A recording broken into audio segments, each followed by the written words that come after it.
Hey guys, welcome to episode 1 of this long-awaited series for me to make rather than you guys to watch, because I haven't given any news about this whatsoever, any sort of insights or previews about the series. But I've been steadily building up a portfolio of my merchants, and this series is simply to get 1 bill total cash from buying and selling from the GE. That is pretty much the only rule. Obviously you need to use legit methods. I don't see how you can use illegitimate methods, and you must record everything, so losses as well. If you lose money trying to flip something or merge something, you need to record that as well. I need to record that as well. My main motive is to help towards getting my blue party hat quicker. So I've had this goal of getting a blue party hat in my Path to Pronos series for over a year now, and it doesn't help that it's almost doubled in price since I started that series. But you know, this series will hopefully help. Most of the money I make is through PVM, but this series I've started to make quite a bit of money, as you'll see, which I hope is gonna be quite helpful towards getting to that goal quicker. Just a quick warning, this series isn't gonna be like an expert opinion on how to flip successfully. In fact, my flips are more long term, like over a few weeks, rather than like daily flips, you know, the methods that people generally use. Buy when it's at low demand, sell when it's at high demand, when people start logging in and so on. Those are the methods I'm going to be using. Well, I have used so far. I could be using those methods. So mostly I'm going to be learning a lot in this series and hopefully informing you guys about my methods. You guys can teach me as well via the comments and by PMs and interacting with me. So hopefully it's a win-win situation for both of us. And let's get started. So the first flip that I did, well, I didn't do any flips as such. I bought a ton of items to see the margins.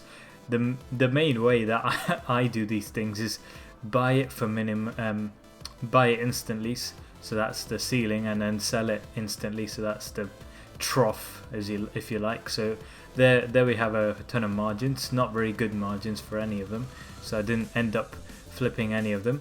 I've done quite a few flips and merges in my time. I failed most of them, but then recently I've started getting successful, and for some reason I haven't really been recording them or taking screenshots or whatever until about 3 months ago. So these flips that you're going to see will consist of the last 3 months. So the first one, as you can see, is the spring cleaner stuff, well, the springs. So yeah, just followed the simple pattern of insta buying it and then insta selling it to find the margins, and then bought a lot of them over a long time and sold them. Probably not the best for a long-term flip because I only made 1.65 mil, but still, on the top left of the screen you see my immediate profits from this particular flip, and on the top right is a cumulative profit or loss from all the flips I've done. I've only covered the last 3 months, as I said, so you know, I haven't included my losses because I haven't recorded them, but for the next episode I will do that, of course. So the next one was actually quite good. I did Steadfast boots. Now originally I was just going to buy them and then add the scales to them, Steadfast scale to them, or whatever it's called, to make the Ember Keen boots, or is that what it's called? I don't even know. Anyway, the tier 90 power boots, but I couldn't actually buy those because they were just not buying, so I just bought it and then sold it. Unfortunately I didn't take a nice enough screenshot, but basically I sold 10 of them for 14.7 mil, bought 10 of them for 14.56 mil, so I made a nice 1.7 mil profit there. As you can see, I've also tried looking at margins for some others, like the Sentry bolts, but no one ever buys that, so it's not very good. And the Holly Wreath, again, not a big margin there. The total profit 3.4 mil. Now there's a big one here, a relatively big one at least, 11.5 mil. Now this took ages to buy. The way this works is I buy these at the end of, say, Scop Week when demand is low, and then I sell them off at the start of Scop Week when, you know, loads of people are going to Virago, so there'll be a lot of scrimshaw of elements in demand. So that's how this one basically works. Again, I did try to find the margins, but the margins change a lot depending on the time, based on Virago and other factors. So yeah, these were my margins and they've worked out pretty well. 11.5 mil flip, sorry. Not really a flip in the true sense of the word. since it took ages to buy and ages to sell, but nevertheless 11.5 mil is 11.5 mil. Now the next one, well, you can see the margins. So the seismic 1 shard, I actually was introduced to this item by my friend who asked me to buy a load for him to flip, but unfortunately his insta buy price wasn't the same as mine.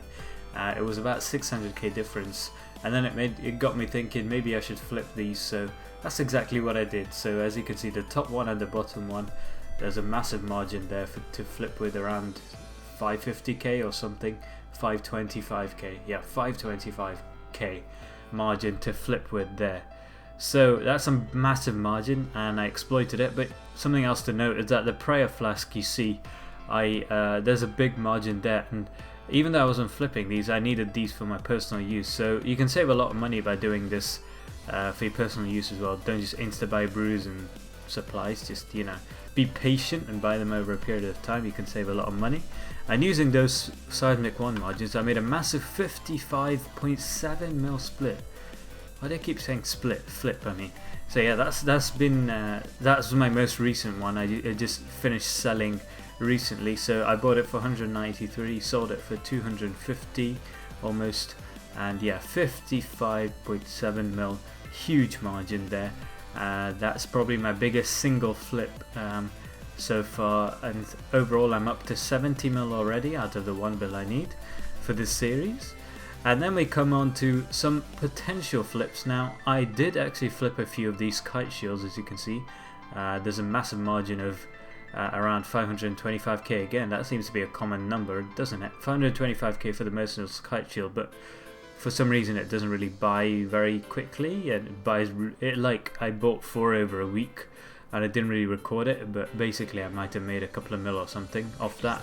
And a really important one, the barrows die, as you can see. I'll be showing that in the coming slides. It's been one of the most profitable flips I've done, but yeah, I'll show that now. So one of them sold for 345 mil, so that's 33 mil flip from the barrows dies. So that was one of the dies. So I'm up to 100 mil already, which is great for this series. Haven't made a loss so far, probably because I haven't recorded any of them. That I made a loss of. I haven't made a loss for a while, which is good, but because I used to make a loss all the time when I was a bit newbier at this. And then the second one sold for around 5 mil more, so that was nice, 350 mil. So this die actually took weeks, even months to buy and sell, so you can't really call it a flip as such, but still, you know, if you're patient for some guy who's just got a barrows die and sells it at 1 GP or something, insta sells it to me while I wait patiently. Play the waiting game, it's all about the waiting game. But that is it for this episode, really. 142 mil over the course of the episode, even though I haven't recorded everything I've done, but really good margins here. This doesn't happen all the time, remember, this takes ages to do. So I might change it up a little bit in the coming weeks for the next episode. Right, I just got Codex from Raids, but I'm actually going to use it to find out some margins, so I'll insta sell it to find out the lower margin, insta buy it again, see if the margin's actually worthwhile to be able to flip with. Probably not, but you never know, you never know. Alright, yeah, it's not great, is it? Well, the margins for the Codex weren't exactly profitable as such, but if you saw earlier, I was actually flipping these little beauties, scrimshaws of cruelty. Now you can also do tactical flipping, as I like to call it. So flip, for example, scrimshaw of elements, as I talked about earlier, when it's just about to, when Scott Week's about to start, or blood nihil pouches when path 2 and 3 is just about to open. So those kinds of things that can be useful. I've actually done a few blood nihil flips, but I didn't record them, which is unfortunate. This thing looks like it might have potential. The shadow die is more about luck, really, whether it buys or not. But I believe it's going up in price, so it's more and more unlikely that I will buy it as time goes on. But basically, what I was thinking is, in the future, what I want to do is mix it up a little bit, learn more about how these things work and do different things, not just long-term flips. So I might just do like daily flips, a bit like what people generally think of flipping as. So like buy a weapon in the morning and sell it off at night, or vice versa, whatever they do. And item flips throughout the day, weapon, armor flips, that kind of thing. So I might do that in the future, like Drygor offhands will be rising. That might be a merch, for example, because of defenders. So I might do those kinds of things. I actually got really lucky with, well, really lucky or unlucky, as you, whatever your take is. So I bought 50 Hydrixes one day before the Hydrix update that came out with raids, where it was massively buffed. So I put it to sell overnight. That was my biggest mistake. I did it for 50 mil profit. Now if I'd waited until the update when it doubled in price from around 25 mil or whatever to around 50 mil plus, I could have made 500 mil. I could have made 500 mil because I bought it for 500 mil. I could have sold it for 1 bill and made a massive profit. Instead I just made a 50 mil profit, which is a shame because this was so high back when that update came out.